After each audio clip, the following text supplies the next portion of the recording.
welcome to Tal Tutorials. In this chapter, we will be discussing about motion in one dimension and we will be discussing about the graphs in this PPT. So basically, what is graph? See, if a body moves in a straight line path, its motion is one dimension and is called the linear or rectilinear motion. A linear motion can be studied well with the help of the following graph. Actually, in the book there is 3 points of graph like displacement time of graph, velocity time graph and acceleration time graph. But in this PPT we will be solely discussing about the two graphs, that is displacement time graph and velocity time graph. For motion in one direction in a straight line, since the direction of the motion does not change, so the displacement time graph or the distance time graph are same. Similarly, the velocity time graph and the speed time graph are also same. So they differ in 2 and 3 dimensional motion. But as we are only discussing about single motion in one dimension, velocity time graph and speed time graph is same. Distance time graph and displacement time graph is same. So what does graph helps us? Graphs, they provide a convenient method to present a basic information about a variety of events. For example, in telecast of a one-day cricket match, a vertical bar graph shows the run rate of a team in each over. As you have studied in mathematics, a straight line graph helps in solving a linear equation having two variables. To describe the motion of an object, we can use line graphs. In this case, line graph shows dependence of one physical quantity such as distance or velocity or another quantity such as time. So we will start first with distance time graph. The change in the position of an object with time can be represented on the distance time graph adopting a convenient scale of choice. In this graph, the time is taken on the x-axis and the displacement or the distance of the body is taken on the y-axis. For this graph, we can determine the velocity of the body. Distance time graph or displacement time graph can be employed under various conditions where object move with uniform speed, non-uniform speed, remain at rest, etc. Since velocity is the ratio of the displacement and time, therefore slope or displacement time graph gives us the velocity. If the slope is positive, it implies that the body is moving away from starting point. But if the slope is coming as negative, the body returning toward the starting point. Now we'll come to the next part. See, I have shown you an example of displacement time graph here. We know that when an object travels equal distance and equal interval of time, it moves with a uniform speed. This shows that the distance traveled by the object is directly proportional to the time taken. Thus, for uniform speed, a graph of distance traveled against time is a straight line. The portion OB of the graph shows that the distance is increasing at a uniform speed. You can see in 30 minutes it traveled. Note that you can also use the term uniform velocity in place of uniform speed if you take the magnitude of displacement equal to the distance traveled by the object along the y-axis.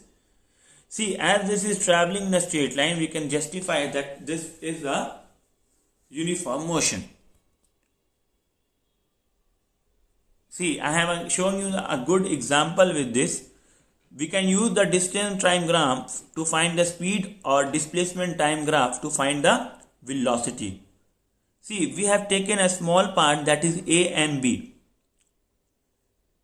of the distance time graph shown in the figure. We draw a line which is parallel to the x-axis from point A and another line parallel to y-axis from point B.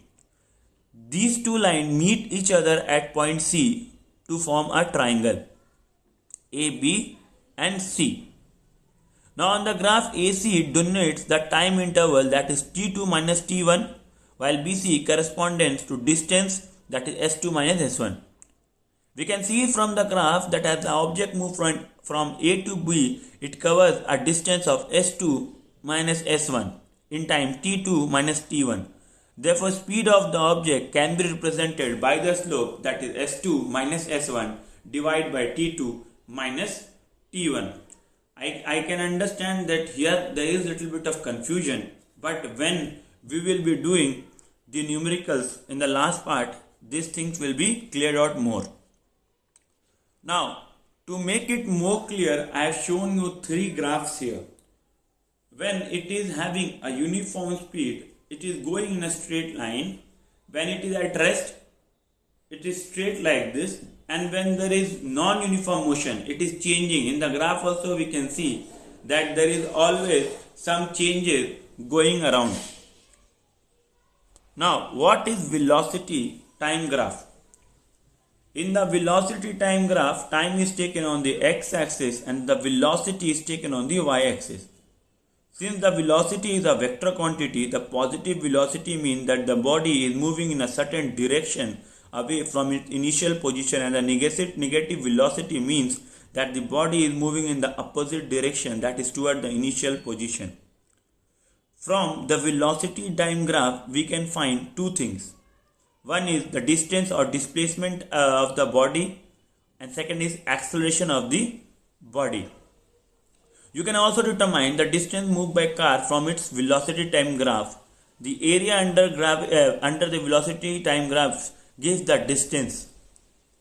If the car would have been moving with a uniform velocity as shown in this figure, distance traveled by it would be represented by the area ABCD under the graph. Since the magnitude of the velocity of car is changing due to acceleration, the distance traveled S by the car will be given by the area ABCDE under the velocity time graph given. So area will be area of rectangle, that is ABCD, and also will add the area of the triangle, that is ADE. So total will get first the area of a triangle, that is AB into BC, area of rectangle, and then half into AD into DE, that is the area of the triangle. So here we can find the displacement of the body. Equations of motion. When an object moves along a straight line with uniform acceleration, it is possible to relate its velocity, acceleration during motion and the distance covered by it in a certain time interval by a set of equations known as equations of motion. There are three such equations, which are V is equal to U plus AT, S is equal to UT plus half AT square, and V square is equal to U square plus 2S, where U is the initial velocity of the object with move with uniform acceleration A for time t, V is the final velocity, and S is the distance traveled by the object in time t. Now, how to derive the equations of motion? There are two methods to derive the motion. One is by graphical method and second is an alternative method. I am showing by the alternative method. If you want to see the via graph, you can refer to Selena, page number 49 and 50. See, here we are considering a particle moving along a straight line with a uniform velocity A. At t is equal to 0, let the particle be at A and U be its initial velocity, and t, that is time, is equal to t, and V is the final velocity. We know acceleration is equal to change in velocity by time. So A is equal to V minus U divided by t, and At is equal to V minus U. Therefore, V is equal to U plus At. How to derive the second equation of motion? See, average velocity is equal to total distance traveled by total time taken. So here average velocity is equal to S by t, that I am taken as reference 1, and average velocity can also be written as U plus V by 2. So here average velocity we have taken as U plus V by 2. From equation 1 and 2, that is S by t, we get U plus V by 2. The first equation of motion, that is V, is equal to U plus At. Substituting the value of V in equation 3, we get S by t, therefore U plus V plus At by 2 As. So therefore we get the final value, that is second equation of motion, that is equal to S is equal to ut plus half at square. This is the second equation of motion. Now we come to the third equation of motion. See, we know that the first equation of motion is V is equal to U plus at. We can also write V minus U is equal to at.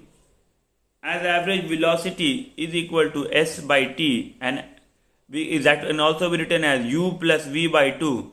When from equation 2 and from equation 3 we get U plus V by 2, that is equal to S by T. Where we multiply the first and the equation 4, we get V minus U into V plus U, that is equal to at is equal to 2S by T. V minus U plus V by plus U, that is 2AS. We are using that identity of A square minus B square, that is nothing, that is A plus B into A minus B.